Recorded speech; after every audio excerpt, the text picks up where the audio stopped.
All right. On our part four, which is actually something that I talked about during my first webinar. Let me drink some water and talk about this once again. And ask yourself, are you really 100% prepared to fully commit to your VA role? Okay, so let's go back to your checklist. Do you have your equipment? If you decide you have the resume already, you have the video introduction right, and you have your disc assessment, which we require, or you go into any job application that you see online, whether it's if doesn't matter if it's a VA, okay? But if it's a VA, you need to be able to ask yourself if you're 100% committed to it because you need your investments, your equipment, your backup equipment, your internet service, your backup internet provider.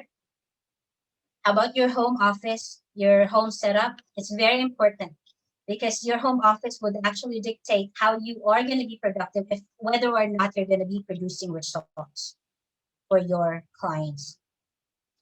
Now, talking about results, guys, as a VA, you know, in the corporate world, which I'm part of for years, more than a decade, employees always have metrics, okay, KPIs, measurements of performance. It's all well defined, isn't it?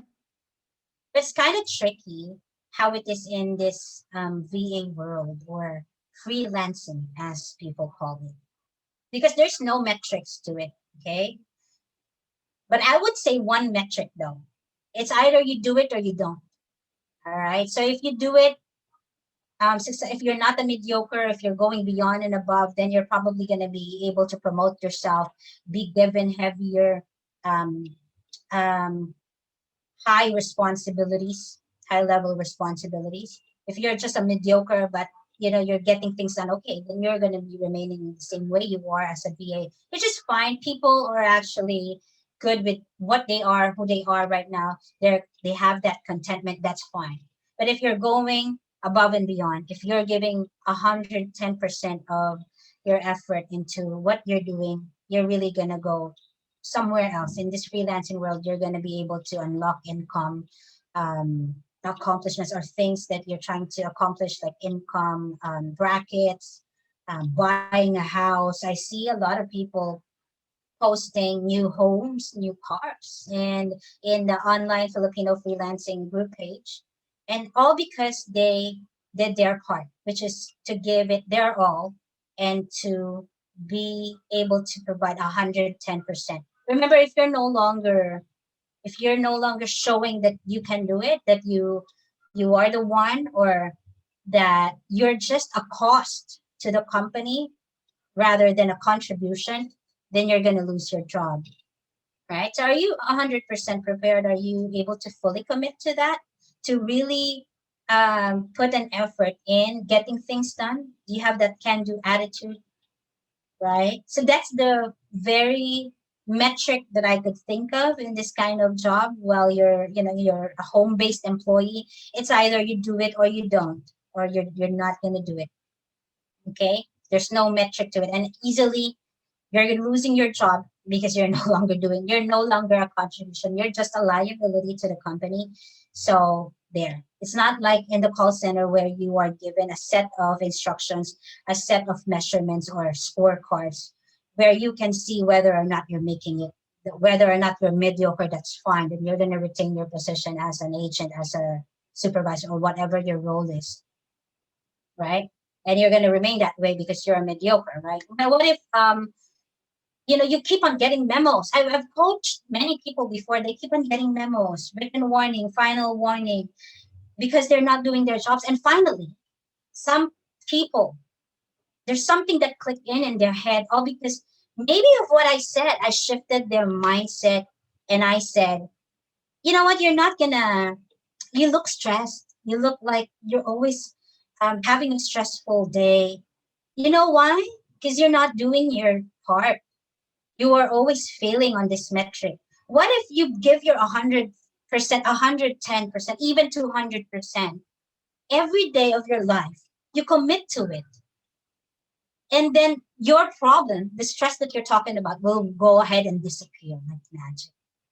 And you have that smile on your face every day that you're going to work, and you see yourself, your scorecard is no longer failing. In fact, you became a top agent, you became a top supervisor because you gave it your all. Isn't that a nice thing to have? That feeling that you're prepared to fully commit to your VA role. And I talked about this during my first webinar, and I talked about that willingness to really become someone who can contribute to the growth, that growth mindset. you know don't be a liability, guys. Be a game changer. Okay. All right. If you can no longer produce results for your client, I told some people, do yourself a favor, leave your job. Tell them that I'm no longer happy with what I'm doing. I think I'm going to have to explore more. Don't be applying for a VA role, or any role for that matter, any job, just because you want to get paid. It's not a good thing to just get paid, isn't it?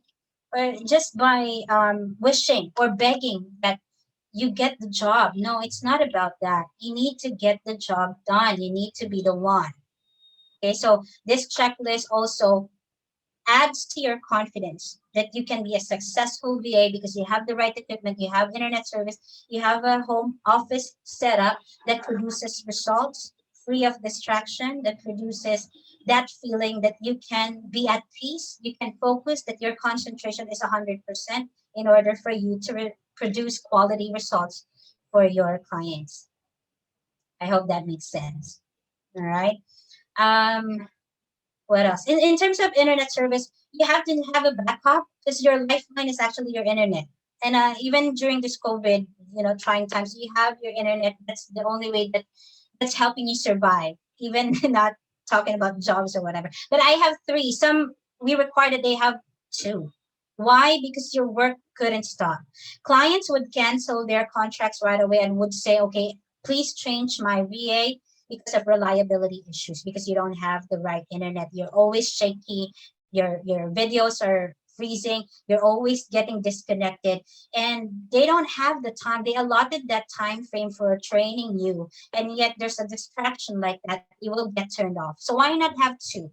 I have three because a lot of people can probably relate. My kids are doing online classes because we're in the new normal. I have Converge 50 Mbps.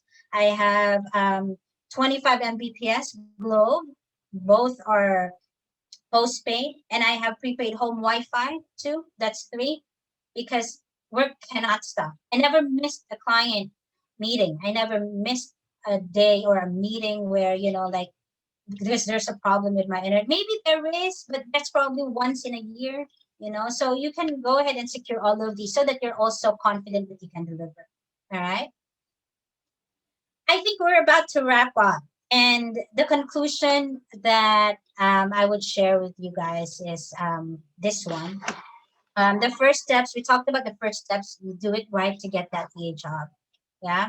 It is your confidence from the moment that you decide to step in and submit your resume. Make sure that you make that great impression during the first contact that you have with the company, just like what I said, during your first email, your cover letter, your resume, your video introduction, which are actually best ways on how you can present yourself well, okay, before you get interviewed. And then, of course, impression management. Make that impression that you are the one. And by now, you know that what that stands for, which is O stands for organized, neat, and efficient.